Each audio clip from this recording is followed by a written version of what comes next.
एकटेपणामुळे डायबेटीसही होऊ शकतो. एकटेपण आपल्यावर कसं परिणाम करतं? समाजात मिसळून राहण्याचं, एकमेकांशी सतत विविध मार्गांनी जोडलेलं असण्याचं महत्त्व कोरोना काळात आपण सर्वांनी जाणलं आहे. ठराविक मर्यादेपलीकडे एकटेपण आपल्यावर परिणाम करतं हे सुद्धा आता सर्वांना समजलं आहे. पण या एकटेपणाचा मानसिक आरोग्यासह डायबिटीसशीही संबंध आहे असं आता स्पष्ट झालं आहे. त्यामुळेच या एकटेपणामुळे होणाऱ्या त्रासांची माहिती येथे घेऊ. डायबिटीस म्हणजे मधुमेहामध्ये शरीर पुरेसं इन्सुलिन तयार करू शकत नाही किंवा शरीरातील पेशी इन्सुलिनला प्रतिसाद देत नाहीत. जेव्हा अन्नाचं पचन होतं तेव्हा त्याचं रूपांतर ग्लुकोजमध्ये होऊन ते रक्तप्रवाहात जात असतं. इन्सुलिन ग्लुकोजला रक्तात पेशींपर्यंत पोहोचवत असतं. तिथं त्याचं ऊर्जेत रूपांतर होत असतं. परंतु डायबिटीस झाला असल्यास शरीराला ग्लुकोजचं ऊर्जेत रूपांतर करता येत नाही, कारण ग्लुकोज वहनासाठी योग्य प्रमाणात इन्सुलिन नसतं किंवा इन्सुलिन योग्य प्रकारे काम करत नसतं. तज्ञांच्या माहितीनुसार मधुमेहाचं निदान म्हणजे स्वादुपिंडाची इन्सुलिन तयार करण्याची क्षमता 50% कमी झालेली असते. उरलेली 50% क्षमता मधुमेह नियंत्रण आणि जीवनशैलीमधील बदल यावर अवलंबून असते. परंतु आता केवळ आहार आणि व्यायाम यांचा संबंध डायबिटीसशी नसून एकटेपणाचाही आहे असं एंडो 2025 या परिषदेत सादर झालेल्या एका शोध निबंधात म्हटले आहे. या अभ्यासात संशोधकांनी अमेरिकेतल्या 60 ते 84 वयोगटातल्या 3833 लोकांचा अभ्यास केला. सामाजिक दृष्ट्या एकट्या पडलेल्या ज्येष्ठांना डायबिटीस होण्याची शक्यता 34% जास्त होती असं त्यांना आढळलं. म्हणजेच फक्त एखाद्या व्यक्तीची आठवण येणं, घरी एकटं राहणं एवढ्यापुरतं हे मर्यादित नव्हतं, तर एकटेपण, एकाकीपण, शरीर मनात खोलवर मुरलेलं असणं या लोकांवर परिणाम करत होतं. चीनमधील China health and retirement longitudinal स्टडीने केलेल्या एका अभ्यासातही एकटेपणामुळे डायबिटीस होण्याचा थेट धोका असल्याचं दिसून आलं. व्यक्तीचा प्री डायबेटिक ते डायबेटिक हा प्रवास होण्यासाठी फक्त एकटेपण हे एकमेव कारणीभूत असू शकतं असंही या अभ्यासात दिसलं. एकटेपण म्हणजे नक्की काय? एकटेपणाची ठराविक शब्दात मांडता येईल अशी वस्तुनिष्ठ व्याख्या नाही, कारण ही एक बदलणारी स्थिती आहे. स्थळ, काल, व्यक्तीनुसार त्याचा अर्थ आणि गांभीर्य बदलत असतो. तसंच ही अगदीच वैयक्तिक बाब आहे. एका व्यक्तीला वाटणारं एकटेपण हे दुसऱ्या व्यक्तीला तेवढंच गंभीर वाटेल असं नाही. काही लोकांना जवळची व्यक्ती, मित्र किंवा जोडीदार नसल्यामुळे भावनिक एकटेपण येऊ शकतं. काही लोकांना आपल्यासारखे छंद जोपासणारे मित्र नसणं, बाहेर फिरायला जाण्यासाठी मित्रमैत्रिणी नसणं यामुळे एकटेपण वाटू शकतं. तर काही जणांना लोकांच्या गराड्यात राहूनही एकाकी वाटू शकतं. हे वेळेनुसार बदलूही शकतं. काही लोकांना ठराविक हंगामात, ऋतूमध्ये जास्त एकटं वाटतं. काही लोकांना सणासुदीला म्हणजे गणपती उत्सवाच्या वेळेस, दिवाळीत एकटं वाटतं, सुटीच्या दिवशी एकटं वाटतं. तर काही लोकांना एकटेपण सतत रोज दीर्घ काळासाठी त्रास देत असतं. या एकटेपणाच्या व्याख्येसाठी आम्ही काही डॉक्टरांशी बोललो. पनवेलीतले डॉक्टर ऋषभ वर्मा यांनी याबद्दल अधिक माहिती दिली. ते म्हणाले, एकटेपण ही एक संमिश्र भावना आहे. यात रितेपण, दुःख, समाजापासून तुटल्याची भावना अशा अनेक भावनांचं मिश्रण असतं. यामध्ये फक्त एकटं असणं अंतर्भूत नाही, तर गर्दीनं भरलेल्या जगातही एकाकी वाटणं समाविष्ट आहे. एकटेपणा हा एखाद्या साथीसारखा जगभरात पसरत असल्यासारखा वाढत आहे असं डॉक्टर ऋषभ वर्मा सांगतात. ते म्हणतात, जगभरात लाखो लोकांना याचा त्रास होत असल्याचं दिसतं. लोकांनी वेढलेलं असूनही त्यांच्यापासून तुटल्यासारखं वाटणं, एकाकी वाटणं असं त्यांना वाटतं. आमच्या समोर जेव्हा एकटेपणाचा त्रास होणारे रुग्ण येतात तेव्हा त्यांच्यावर शारीरिक आणि मानसिक दोन्ही प्रकारचे परिणाम होत असल्याचं दिसतं. भारतासारख्या प्रचंड लोकसंख्येच्या देशातही ही एकटेपणाची साथ वाढतीये हे अतिशय धक्कादायक आहे. एकटेपणाची लक्षणं. एकटेपण म्हणजे आपल्या आजूबाजूच्या गोष्टींशी तुटलेपणा वाटणं, त्याच्याशी भावनिक नातं नसणं हे आपल्याला समजलं, पण त्याची काही लक्षणं आपल्या वागण्यातूनही दिसतात. अशा व्यक्ती लोकांशी संपर्क टाळतात. समाजामध्ये मिसळणं त्यांना नको वाटतं. त्यांचं दैनंदिन वर्तन बिघडून जातं. ते मग खाण्यापिण्याकडे दुर्लक्ष करतात. आपण कसे दिसतोय, कपडे काय घातलेत याकडेही त्यांचं लक्ष राहत नाही. त्यांची झोपही विस्कळीत असते. अनेक लोकांना मग झोप येत नाही किंवा गाढ झोप लागत नाही. एकटेपणाचा त्रास वाटणाऱ्यांच्या भुकेवरही परिणाम होतो. भूक कमी लागते, बाहेर जावंसं वाटत नाही, कशातच आशा राहिली नाही असं वाटू लागतं. एकटेपणाच्या या गुंतागुंतीच्या लक्षणांबद्दल आम्ही मुंबईसह अनेक शहरात कार्यरत असलेल्या आदित्य बिर्ला एज्युकेशन ट्रस्टच्या एम्पॉवर या संस्थेशी संपर्क केला. या संस्थेतील मानसोपचार तज्ञ पायल चक्रवर्ती म्हणाल्या, एकटेपण असं गाजावाजा करत येत नाही, तर ती एक कुजबूज असते. त्याचा तुमच्या ऊर्जेवर परिणाम होतो. त्यामुळे थकवा येतो, रितं वाटायला लागतं किंवा इतरही काही शारीरिक त्रास होतात. झोप आणि भुकेवर परिणाम होतोच, त्याहून इतर कोणाशीच संपर्क ठेवावा असं वाटत नाही. काही लोकांना सतत मला कोणीच समजून घेत नाही अशी भावना आतून त्रास द्यायला लागते. यामुळे स्वतःच्या क्षमतेवरच संशय येणं, सतत दुःखी वाटणं किंवा कधी कधी अपराधी, लाज वाटणं अशी ही लक्षणं दिसतात. पायल चक्रवर्ती सांगतात, एकटेपण हे फक्त गर्दी वगैरेशी संबंधित नाही, तर योग्य सार्थ संबंध ठेवण्यात येणारं अपयश त्यात आहे. लोकांच्या गराड्यात, गर्दीत, भर वर्गात सतत मीटिंग्स मध्ये असून तसेच सतत सोशल मीडियावर स्क्रोल करूनही तुम्हाला पूर्णपणे एकटं वाटू शकतं. कार्ल युंग हे प्रख्यात मानसशास्त्रज्ञ सांगायचे, लोक आजूबाजूला नाहीत म्हणून एकटेपण येत नाही, तर तुम्हाला महत्वाच्या वाटणाऱ्या गोष्टींशी संवाद ठेवता न येणं म्हणजे एकटेपण. पायल सांगतात, एकटेपण असं खोलवर मुरलेलं असू शकतं. अगदी तुम्ही कोणाशी बोलत असतानाही त्याची जाणीव होऊ शकते. एकटेपणाची ही बाह्य लक्षणं दिसत असली तरी यातील काही लक्षणं नैराश्य, सामाजिक चिंतारोग म्हणजे सोशल अँझायटी अशा आजारांतही दिसून येतात. त्यामुळे याचं निदान तज्ञ डॉक्टरांनीच करणं आवश्यक आहे. एखाद्या व्यक्तीचं किंवा स्वतःचं परस्पर निदान करणं धोकादायक आहे. यासाठी डॉक्टरांचीच मदत घेतली पाहिजे. एकटेपणाचा मानसिक आरोग्यावर होणारा परिणाम. एकटेपण हे घातक आहे हे आतापर्यंत आपल्याला समजलं, पण त्याचा थेट परिणाम कसा होतो ते आता पाहू. धोकादायक स्थितीला मेंदू जसा प्रतिसाद देतो तसा एकटेपणामुळेही देतो असं मानसोपचार तज्ञांना आढळून आलं आहे.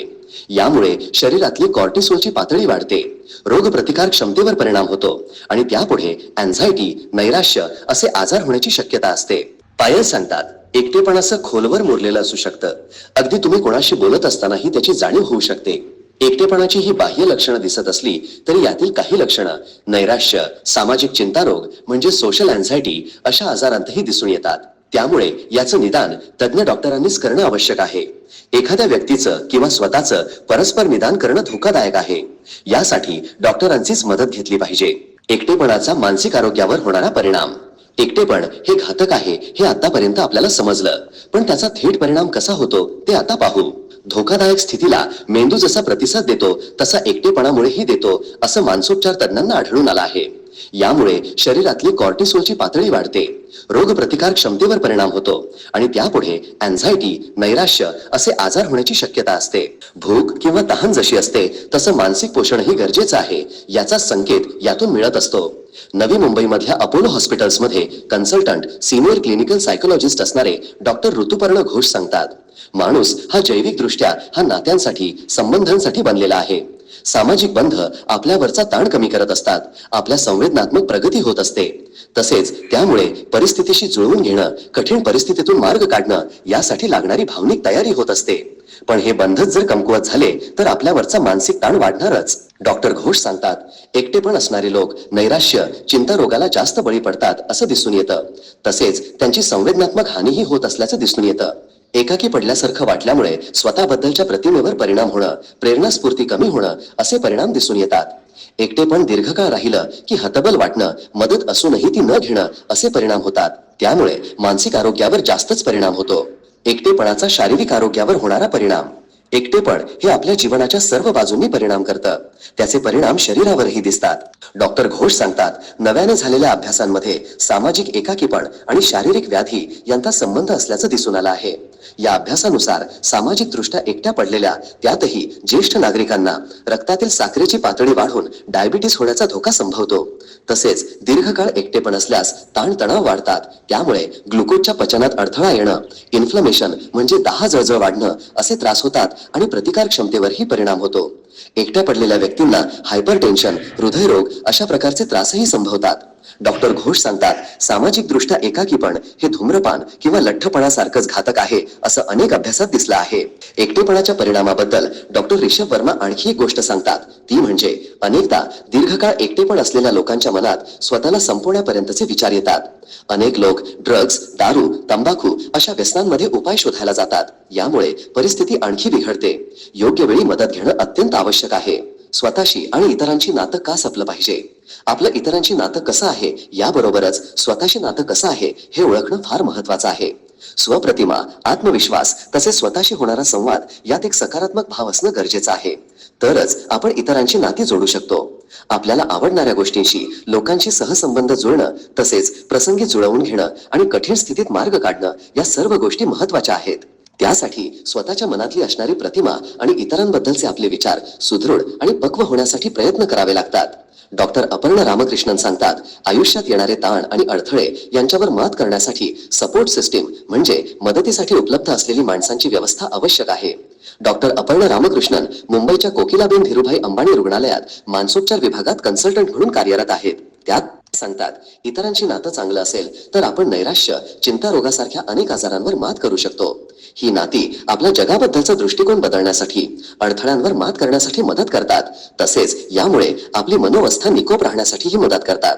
स्वतःशी आणि इतरांशी नातं चांगलं असेल तर आपण शारीरिक आणि मानसिक दृष्ट्या निरोगी जगू शकतो. त्यामुळे जीवनात अर्थ आहे असं वाटण्यास मदत होते, संकटातून मार्ग काढण्यास मदत होते. पायल चक्रवर्ती सांगतात, आपण माणसं आहोत आणि आपण संबंध जोडण्यासाठीच नैसर्गिकरित्या तयार झालेले आहोत. ब्रेने ब्राऊन या प्रख्यात लेखिका सांगतात, आपण इतरांशी जोडून घेण्यासाठीच तयार आलो आहोत. या सहसंबंधामुळेच आपल्याला जीवनाला अर्थ आणि ध्येय मिळतं. पायल यांच्या मते इतरांबरोबर आपले स्वतःशी कसे संबंध आहेत हे सुद्धा महत्वाचं आहे. स्वतःवर सतत टीका करण्याऐवजी आपण त्या जागी करुणा आणि कुतूहलाला जागा दिली तर आपण आपल्या आयुष्यात इतरांचं अधिक मोकळेपणानं स्वागत करू शकू. एकटेपणावर मात कशी करायची? एकटेपणाची भावना कमी करण्यासाठी एका रात्रीत बदल होणार नाही. त्यासाठी लहान लहान पावलं उचलावी लागतात. त्यातही सातत्य असावं लागतं. यात अगदी तुमचा विश्वास असणाऱ्या व्यक्तीला भेटणं, आजूबाजूच्या परिसरात चक्कर मारून येणं, नवी एखादी गोष्ट शिकणं, एखाद्या कार्यशाळेत जाणं किंवा नवा छंद जोपासणं अशी पावलं उचलता येतील. आपल्या मनात काय चालतं हे एखाद्या दैनंदिनीत लिहून ठेवलं तर मनातल्या विचारांना एक मार्ग मिळेल. सध्याचे संबंध दृढ करणं. डॉक्टर ऋतुपर्ण घोष सांगतात, एकटेपणावर मात करण्यासाठी आधी सध्या अस्तित्वात असलेले मित्र, कुटुंब यांच्याशी संबंध दृढ करावेत. त्यांच्याशी सुखदुःख वाटून घ्यावं. यामुळे पुढे नव्या सामाजिक बंधांसाठी आपल्याला मदत होते. एखाद्या कृतिशील सामाजिक कार्यात सहभाग. एकटं वाटत असेल तर आपण एखाद्या रचनात्मक कामात सहभाग घेऊ शकतो. सामाजिक कार्यात किंवा जिथं विविध समूह कार्यरत असतील अशा कामात भाग घेऊ शकतो. एखादं स्वयंसेवी काम करू शकतो किंवा नवा छंद जोपासू शकतो. अशा प्रकारे पद्धतशीर प्रयत्न केले तर सोशल अँझायटी ही कमी होईल आणि त्यात सातत्य राहिलं तर ताण कमी करण्यासाठी मदत होईल. योग्य मदत. आपल्याला होणारा त्रास आपले नेहमीचे डॉक्टर, मनोविकार तज्ञ, मानसोपचार तज्ञ, समुपदेशक यांना सांगता येतील. त्यांनी केलेल्या मार्गदर्शनानुसार आपल्या वर्तनात बदल करता येतील. शारीरिक आरोग्याची काळजी. मानसिक आरोग्य आणि शारीरिक आरोग्य या एकाच नाण्याच्या दोन बाजू आहेत. पुरेशी झोप घेणं, चौरस आहार घेणं, दररोज व्यायाम करणं यामुळे शरीर आणि मन तंदुरुस्त राहायला मदत होते. योगासनं, ध्यान, माइंडफुलनेस अशा पर्यायांचाही आपल्या जीवनात रोज समावेश करता येईल. डॉक्टर घोष सांगतात, सोशल मीडियावर जास्त विसंबून राहिल्यास आपल्याकडे काही गोष्टींची कमतरता आहे. आपण वेगळे, एकाकी आहोत अशी भावना वाढीला लागण्याची भीती असते. त्यामुळे तंत्रज्ञानाचा योग्य कारणापुरता, गरजेपुरता वापर करणं योग्य ठरतं. डॉक्टर अपर्णा रामकृष्णन सांगतात, एखादी भावना आपल्या मनात येत असेल तर तिचा स्वीकार करायला शिकलं पाहिजे. आपण हा स्वीकार केला तर पुढची पावलं उचलता येतात. आपल्या एकटेपणाचं कारण त्यातून शोधा. शेजाऱ्यांशी बोलणं, मित्रांशी बोलणं, सहप्रवासी, कार्यालयीन सहकारी यांच्याशी बोलणं अशा सोप्या मार्गातून आपण सुरुवात करू शकतो. तुम्ही निर्माण केलेले बंध अधिक दृढ आणि अर्थपूर्ण होतील यासाठी प्रयत्न करा. भरपूर आभासी नाती तयार करण्यापेक्षा काही अर्थपूर्ण आणि गाढ नाती तयार करण्यावर भर द्या. जीवनशैलीमध्ये कोणताही महत्वाचा बदल करायचा असेल, आहारात बदल करायचा असेल, तसेच शारीरिक व्यायामाची सुरुवात करायची असेल तर डॉक्टरांचा आणि योग्य प्रशिक्षकांची मदत घेणं आवश्यक आहे. आपल्या शरीराची तसेच लक्षणांची योग्य तपासणी डॉक्टरांकडून करून घेऊन त्यांच्या सल्ल्यानेच जीवनशैलीत बदल करणं योग्य आहे.